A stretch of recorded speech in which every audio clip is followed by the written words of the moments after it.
matin, je suis Grégory Orsini. Je suis apiculteur sur la commune de La Ciotat.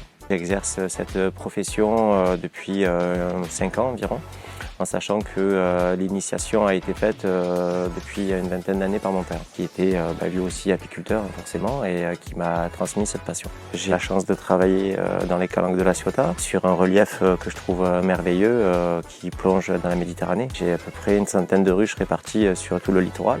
Ce que j'adore ici, c'est la diversité, la multiplication de fleurs, les multiples variétés d'insectes, tout ce qui est faune et flore en fait, qui m'émerveille.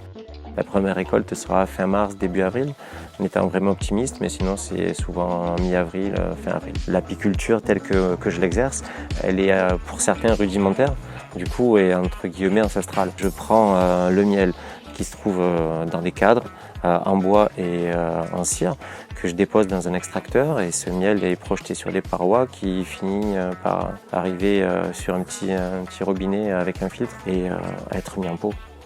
C'est pas toujours très facile de pouvoir faire des estimations. On a par contre la possibilité du coup de faire des bilans sur les années précédentes, et en termes de bilan, les années se ressemblent assez, puisque l'avantage avec l'apiculture et la manière dont je la pratique aussi en transhumant, c'est que je vais avoir des récoltes qui vont être endémiques, le miel de calanque, le miel de garrigue, mais je vais transhumer, je vais partir dans les Alpes aussi pour le miel de châtaignier, sur le massif de la Sainte-Baume pour le romarin.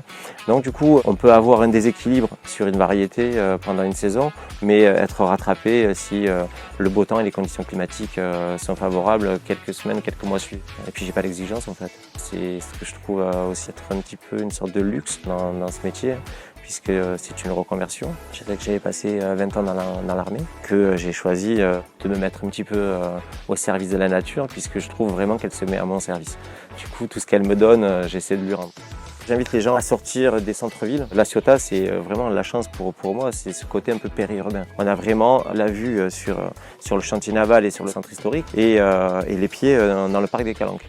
On a presque l'impression de pouvoir faire un grand écart et d'être à la ville et à la campagne. Moi, j'ai toujours un petit côté poétique, contemplatif, donc oui, je suis très bien ici, persuadé que tous les gens qui ont cette petite sensibilité, ne serait-ce que pour la photo, la peinture, la méditation, le yoga, je veux dire, ce sont des espaces protégés, qu'on doit protéger et continuer à protéger, mais qu'on doit partager.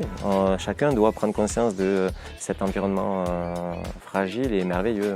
Voilà, donc du coup, l'utiliser sans trop l'user.